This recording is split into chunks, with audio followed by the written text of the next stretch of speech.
Hi, everyone. I'm Tanisha Gordon. I'm your host for today. I'm a partner at Deloitte, responsible for leading our data risk services, which is inclusive of privacy and data governance across our entire tech sector. I'm Ben Galbraith. I lead product management for Chrome's web platform team. I'm Anthony Chavez. I'm a VP of product management here at Google, working on Android security and privacy. Take 10, Charlie Mark. Action.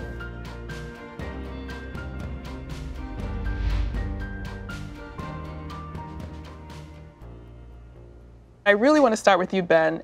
Can you define for us, what is the privacy sandbox? Sure. We use the term to cover our engagement with the entire ecosystem to create a new generation of technologies that can replace the tracking primitives that are in the web today.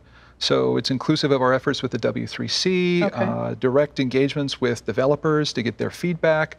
It also refers to the APIs that we're designing in the open, in open source. And so we feel that the web needs to evolve. Over 80% of consumers right now feel that this trade-off we've had on the web for so long of free services in exchange for information, they're concerned with it, that they feel the risks of data sharing are greater than the benefit that they're getting.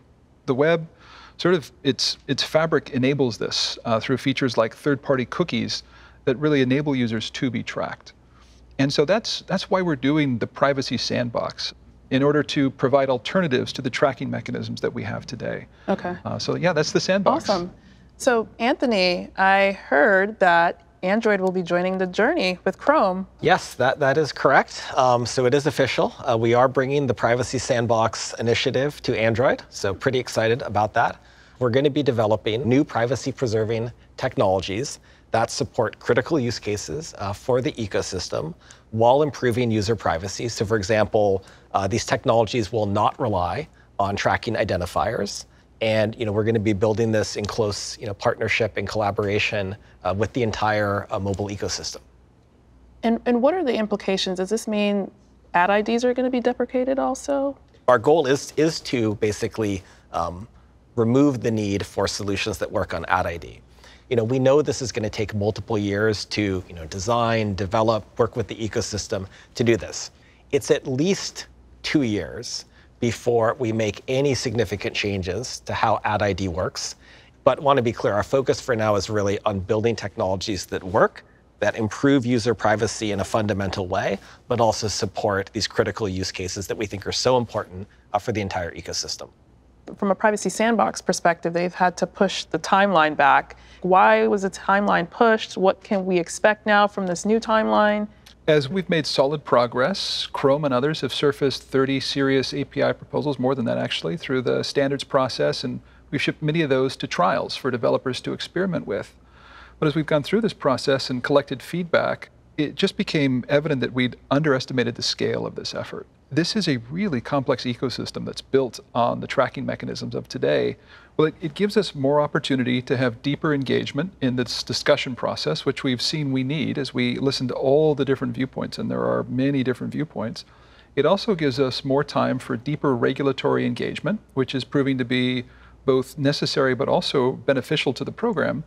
And finally, it gives the industry more time, both developers and the ad tech industry, to transition to these new API approaches. And so those were the factors that have led us to increase the amount of time in the schedule. Help me understand, what were some of the learnings that you had that evolved Flock to Topics API? Yeah, great question. Flock, I think, is a good microcosm of what we've been talking about, because we could create these groups of like-minded individuals, these cohorts based on their browsing activity. But as we looked at that, we found that sharing the topics that users are interested in directly, that was more intuitive and in some cases more useful. And we found a way to make that more private than the design of the cohort API by being careful about which topics we share with which sites and managing the just general visibility of topics.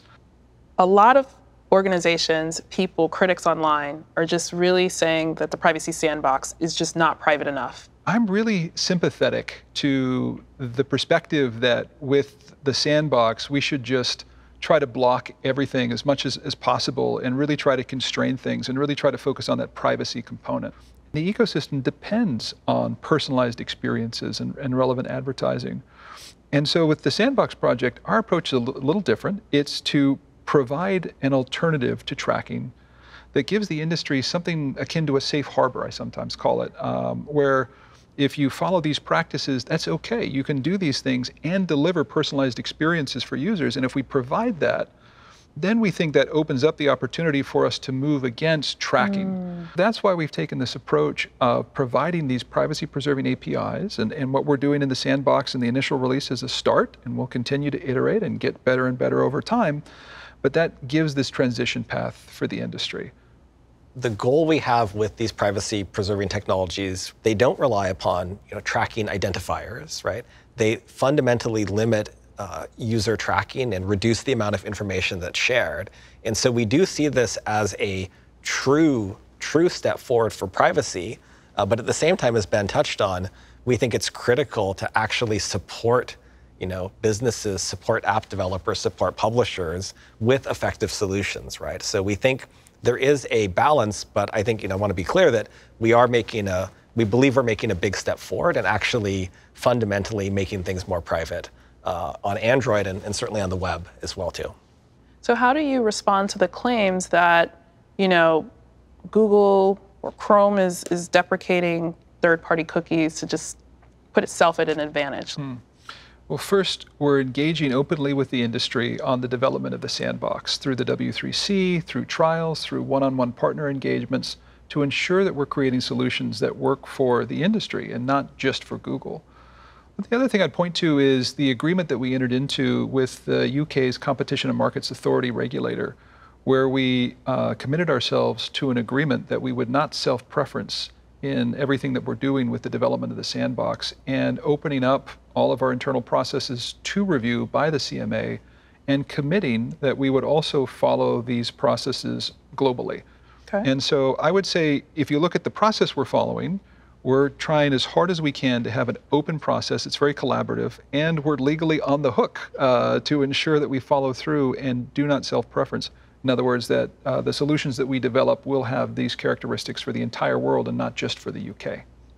So Anthony, I want to talk a little bit about the publishers and advertisers. Like, how will Android be able to assure that some of the privacy tech coming out of the Sandbox is going to be secure or effective? I spent many years of my career at Google working on advertiser solutions. So I think if I didn't believe or wasn't convinced that we could have effective solutions, I'd actually be pretty worried.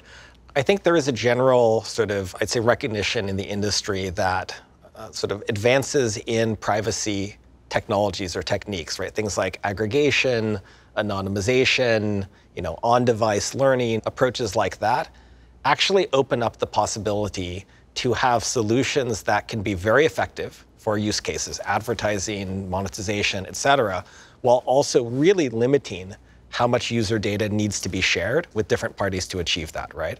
And so I think we're fundamentally and deeply optimistic about the potential for these new privacy techniques to actually deliver really effective and high utility solutions, but also improve user privacy at the same time. Do you have the same level of optimism for small businesses?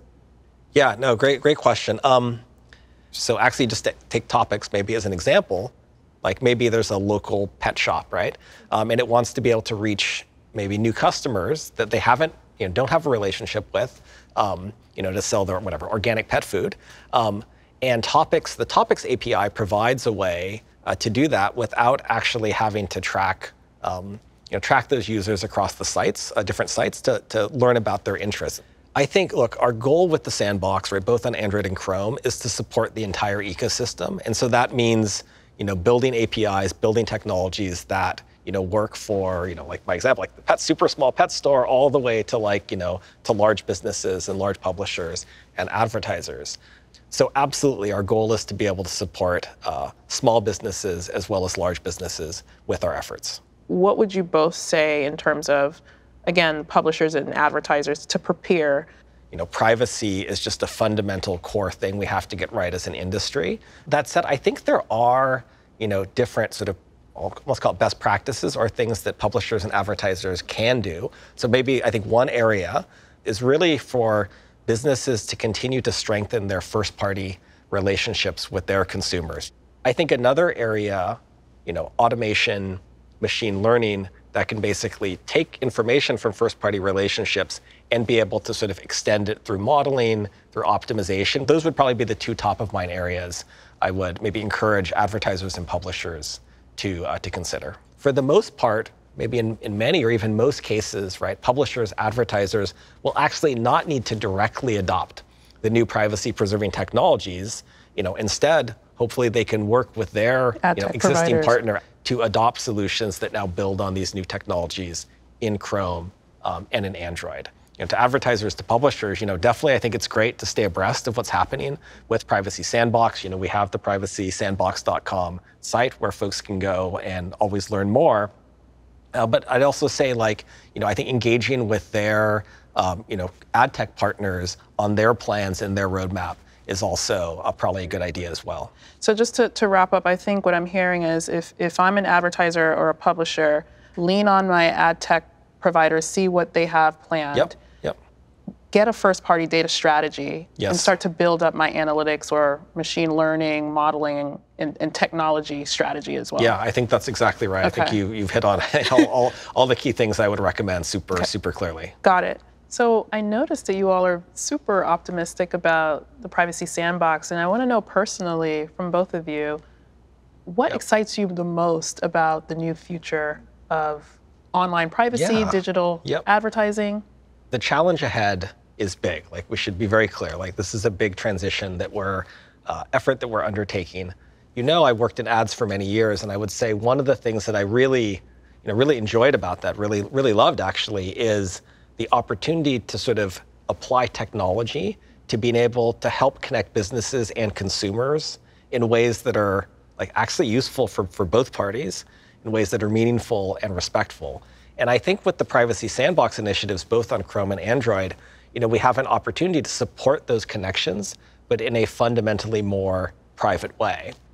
And from my perspective, you want to work in your career on something that really matters. Right. And when you look at the scale and scope of this problem, of the fact that all of this technology that we've built really is dependent on pervasive user tracking, and you realize how complex it is to move that to a different state. Right. This is a huge effort, the biggest and most complex of its kind I've ever seen. Right. The ability to really shift that into something that provides privacy by default, as we've been talking about in these new techniques, I'm really excited about the journey. I know you work a lot with clients and partners and customers in this space, so I would love to get your perspective on what excites you or what you're hearing. This entire overhaul of the digital advertisement ecosystem to me is super exciting because I think it's also a forcing function, not just for us as a society to, up our game and innovate on how to protect user privacy, but it's also a forcing function for brands to now think about how do I move from a transactional relationship with my customers to more of a relational relationship. Moving, data in-house or just establishing a first-party data strategy that allows you to build trusted engagement, that allows you to really know who your customers are versus just relying on third-party cookies for customer acquisition and just not having that direct-to-consumer relationship. So, I see it as a good thing, especially in my field, because now these companies are taking ownership and figuring out how do I step up my data hygiene? Right. How do I, know my customer better? How do I put the right controls in place, the right consent and preference management solutions? How do I make sure my third party, how data comes into my org and leaves my org? Do we have the right contractual, mechanisms in place, the right partnerships? But I think we're coming up on time and we're going to have to close out. But thank you so much. Thanks. Thank you both. Awesome. It's a pleasure.